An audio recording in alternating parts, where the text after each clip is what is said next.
was too far. Hi! Hello everyone! I'm Marina McTee, the video and podcast director of the forum, and today we are starting a new video series called That's What Happened. It will be a nice, concise way for you to consume your Westminster news, sort of a roundup style video at the end of every month that very quickly talks about all of the biggest headlines, biggest stories, everything you guys clicked on the most, and the most important things that we think you guys need to know. We will not be able to talk about the more immediate, quicker stories that, about like events and things like that, but hopefully this will be a nice way for you guys to quickly consume your Westminster news, and it's also kind of an excuse for us to use our nice microphones because nobody uses them anymore because of the pandemic. And that's what this is. Hopefully you all like it, and in this episode we are going to be covering all of our stories from February. I know that it's kind of halfway through March already, but there was a lot going on, so just ignore that, and without further ado, this is what happened in February.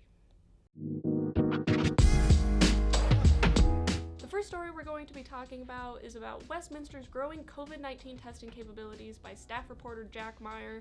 He did this story, he did a wonderful job, and I know we're already past midterms and we already kind of know all this, but it's still important, it's still relevant because we are still in a pandemic, so let's get into it. Before the semester started, the state government announced that every college would have to regularly test their students weekly.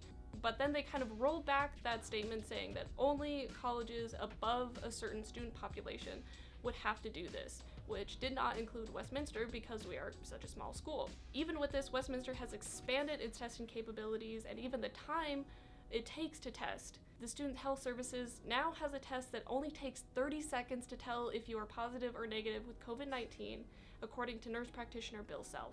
To learn more about the testing protocols, please go to the link below to read the article or go and visit the Student Health Services website. Our second story for you is a wonderful profile video done by staff reporter Emmeline Russell. They talked to Alanea Christensen, a third-year Justice Studies major at Westminster College who makes art and jewelry out of dead animals. Alanea practices ethical taxidermy, which is essentially the practice of making things out of animals that have died of natural causes. Therefore, no harm is done to the animal by humans. The art is definitely something that has turned some heads, with people even calling Alanea a serial killer and things like that. If you want to look at the entire profile and learn more about Alanea's experience in the world of post-mortem art, then click the link below in the description. Before we get to our last story, let's take a look at all of the other headlines that you may have missed in February. We really got a look into outdoor recreation this month. Reporter Riley Hayes got a look into what the world of outdoor recreation is like now because of the pandemic in the article Outdoor Recreation During COVID-19. And reporter Sage Stewart went in depth into issues of accessibility in the article Recreational Advocates Seek to Address Access, or Lack thereof, to the Outdoors. In the world of athletics, Jack Meyer sat down with Lacrosse goalie Michaela Davis to talk about her experience playing for a Division I team, and reporter Remy Torbert talked with volleyball player Audrey Green about reaching the major milestone of 1,000 kills. We also had a wonderful opinion piece by staff reporter Abby Mancom about the state of unpaid internships and why they may need to take a backseat in today's world. Lastly, we did have some fun taking a look at major stereotypes, local paint mixers, and socially distant concerts at Kilby Court, and so much more. Of course, this is just the tip of the iceberg, so if you want to read everything that the forum publishes, go to wcforummedia.com. Alright, let's get into our last story, which is a feature article about Camp Last Hope done by staff reporter Anthony Giorgio. While the camp is now disbanded, we got an in-depth look at its innovative approach to combating homelessness. The camp served as the hub in a network of camps throughout the city and was directly assisted by many activist groups in Utah.